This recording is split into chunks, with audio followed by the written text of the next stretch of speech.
I'm Brandon Walker. Good morning to all of you. Thank you for tuning in this morning, whether that be in the dark of your home using your cell phone and whatever battery you do have. If maybe your power is out, maybe your power is on and you're watching from your TV, maybe you're just joining us or you've been with us all night long. Whatever the case may be, we're happy that you're trusting us to guide you through this as we are now dealing with the aftermath of Francine. We have a lot to get to, a lot of reporters who have been out and about, some staying in place depending where they're at to stay safe, which is what we're asking all of you at home to do. Just reiterating that urge from local officials and first responders to stay in your home, not to get out and try to assess anything at this point, to just stay safe, because there's a lot of street flooding. But our reporters who are able to get around, we have them spread out throughout our area, giving us that firsthand look of exactly what's happening in your neighborhood. Yeah, and the good news is Peyton's with his forecast, giving us the minute-by-minute updates on the storm. We'll get a full update from the National Hurricane Center at 4 a.m. in about a half hour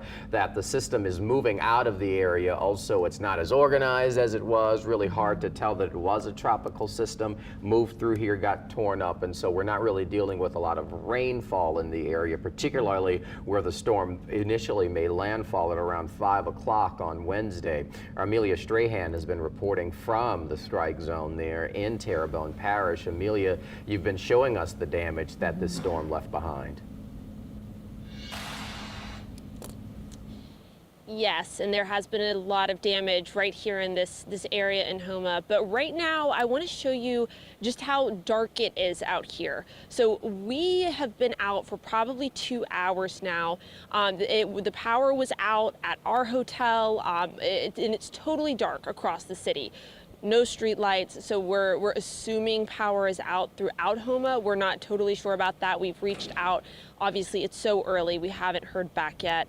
But right now, at least where we are, there are no street lights. It's totally dark. So I'm actually, just for a second, going to get my photographer, Chris Russell, to turn this light off to just kind of give you guys an idea of how dark it is. Now, we do have the lights on the car just for safety reasons, so people can see us as they're driving down the street.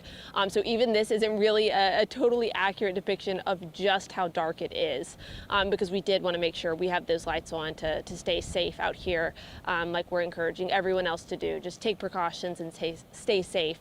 But yeah, that's another reason why you don't want to get out unless you have, you know, a really, really good reason to, just because it is so dark and there are some power lines down. We've been in communication with several police officers and asked them kind of, you know, are we safe in this area as far as power lines go? And it seems that we are, but not all areas are going to be, you know, as secure as where we are. So definitely a good idea to just stay inside until that curfew is lifted and until, you know, there's some daylight so you can really see what's going on in your neighborhood. So just always playing it safe is the best way to go. Reporting live from Terrebonne Parish, Amelia Strahan, WWL, Louisiana. All right, Amelia, thank you. Actually, I do want to ask you a quick question. About maybe an hour ago or so, you were speaking to a gentleman who had suspected that his business had been broken into, and he said that he had seen previously police at a business next door to his, which he had suspected had been broken into as well. Just curious as to what you've seen on the ground as far as law enforcement responding to anything. So we haven't seen any specific responses, but they are everywhere. We've actually been pulled over multiple times. They've asked for our, you know, Channel 4 IDs, which we, of course, we're happy they're playing it safe. We're more than happy to show them, because they just want to make sure no one is out right now that doesn't need to be out or doesn't, you know, have the protocols in place that we do.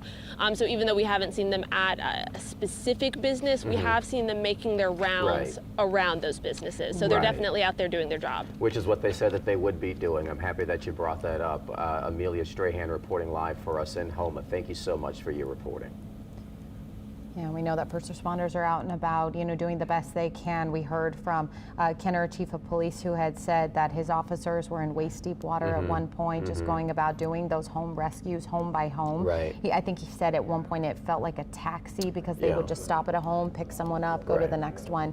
Also, Mike McDaniel, who was there in Gentilly at one point earlier this morning, had said some officers were out and patrolling, that those were the only cars he saw, but they did stop and just check on our crews there with Mike McDaniel Daniel and his photographer. So, we appreciate the work first responders are doing, and we all need to make their job easier by not being out and about so they can respond to those calls when need be. In Kenner, they had some reports of a cardiac event that they had to respond to. Imagine if somebody had decided to go sightseeing and they were already there and it took them longer to get to that cardiac event, and that's why they ask people to stay home. Right, that's the thing. I mean, weather emergencies don't wait for life. Life is going to continue to function, so first responders are going to have to go to people who have a medical emergency.